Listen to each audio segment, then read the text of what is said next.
Because sometimes that's what the children are thinking, and they don't want that. They're like, I don't want my mom to feel bad. I don't want my mom thinking that I'm choosing this person over them. I don't want, my mom, like I said, when it comes down to it, it's about the mom.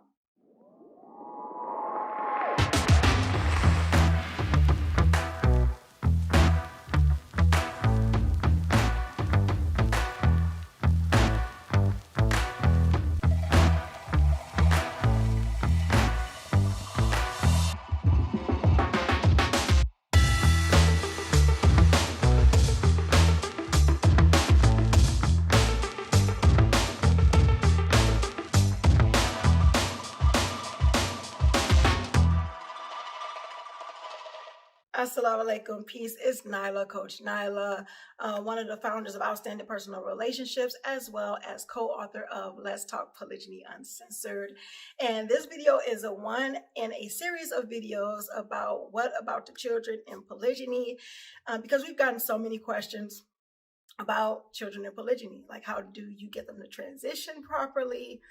How do you not allow them to be traumatized by polygyny? I've heard that, which we're going to get into that in another video, because that's an interesting concept about trauma in polygyny.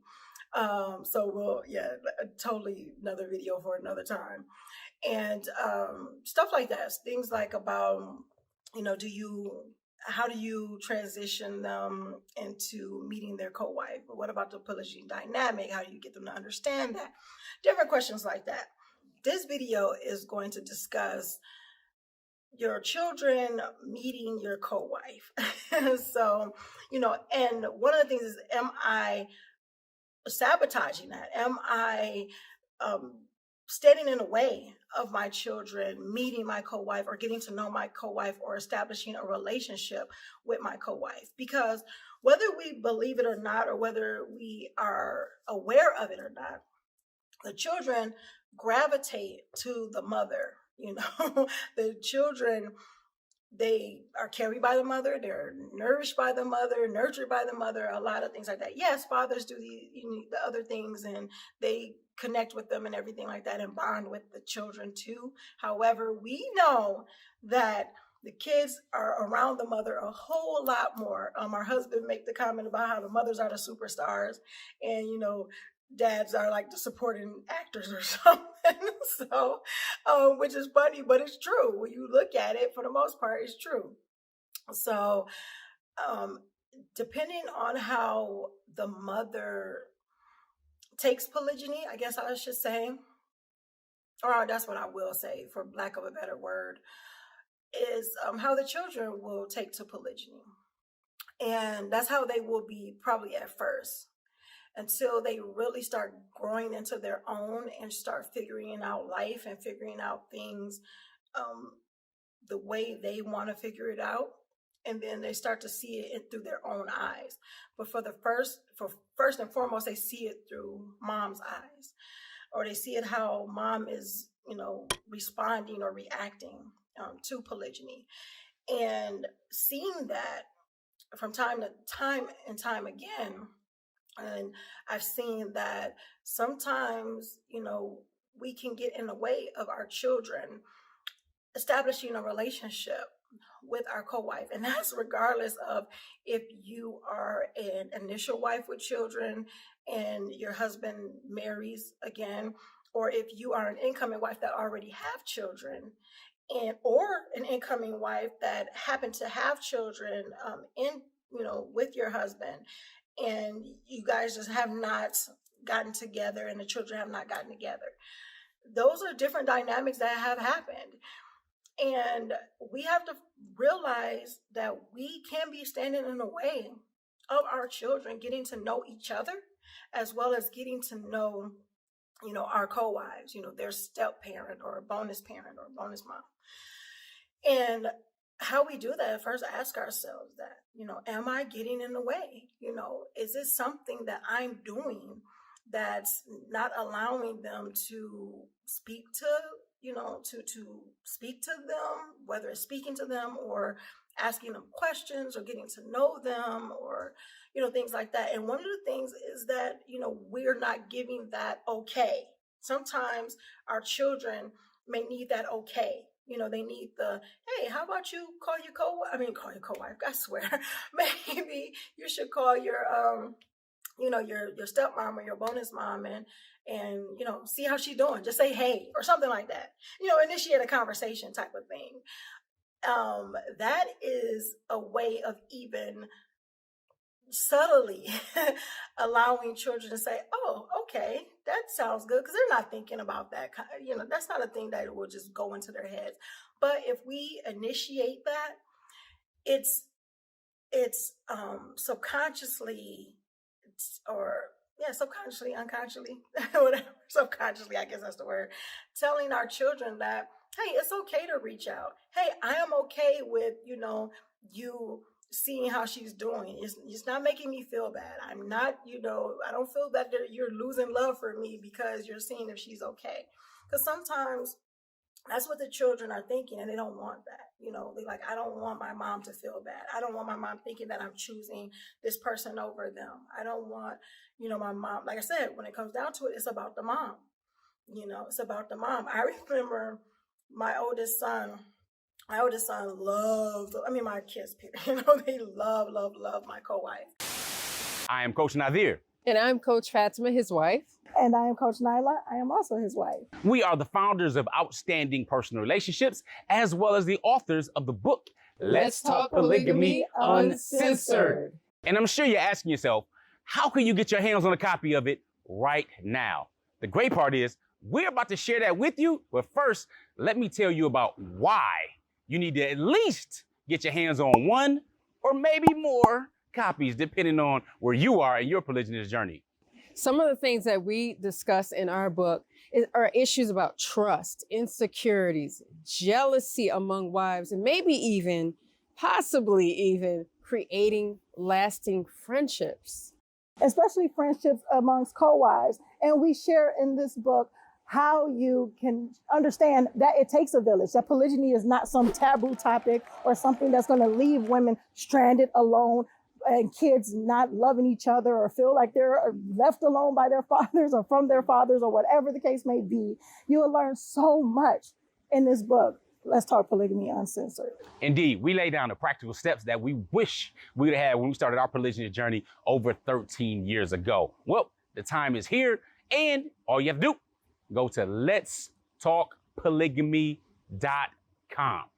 Order a copy, order the bundle, do whatever it is you need to do so there's no more excuses, and we making marriage great again by reminding people of polygamy, which is an ancient solution to a modern day problem. Letstalkpolygamy.com. Get your pre-sale order on. With that being said, make sure you are growing intentionally, loving fearlessly, and connecting on a higher level every single day. Visit the link. Assalamu alaikum. Peace. Peace. But my oldest son, he's the oldest, so he understood, like, he was old enough just to understand, the dynamic of polygyny. He was old enough for me to explain stuff in a different way to him, and letting him know that this is another person in his life that he can go to and that he can talk to, and these different things like that.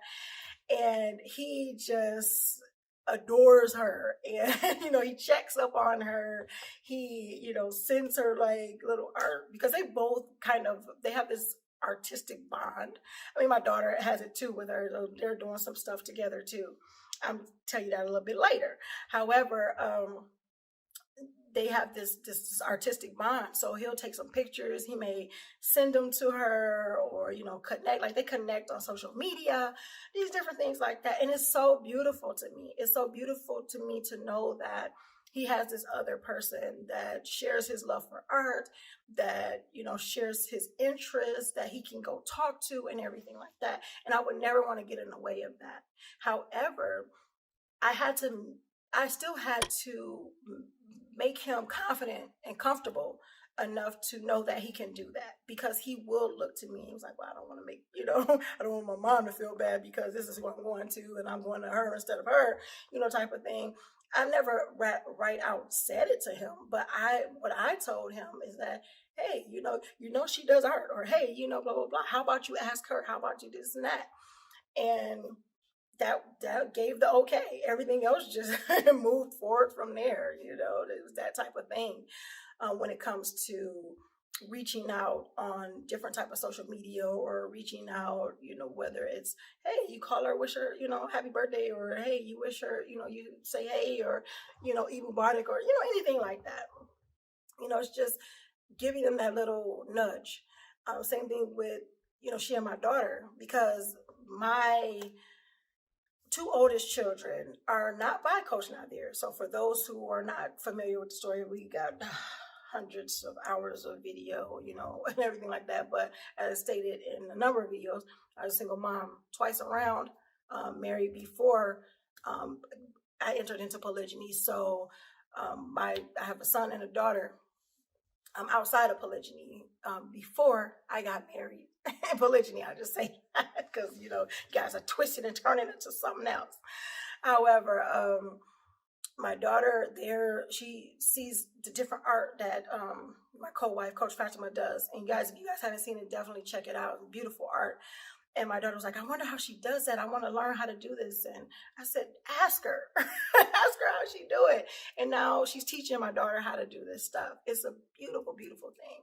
So we got to make sure we are not standing in the way of our children getting to know our co-wives, you know, getting to know this other person in their life that can bring them so much fulfillment.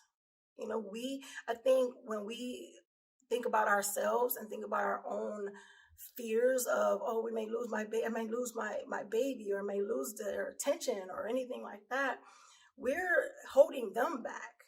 We're keeping something away from them that can be so great. So we have to think about the bigger picture. We have to think about the benefits, not about our own selfish reasons. And as I stated before, it may not be intentional. I mean, we have people that do it in an intentional way, but we also don't think about it.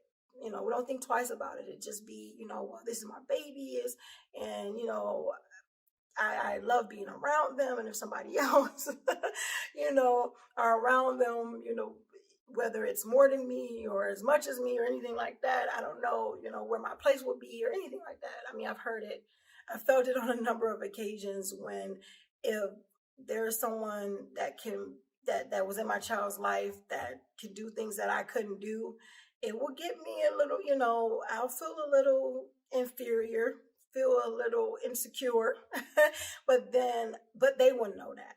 I wouldn't let them know that. I would deal with it on my own because that's something that I need to work on. That's a me problem, not a them problem. And I wouldn't give them that problem to deal with.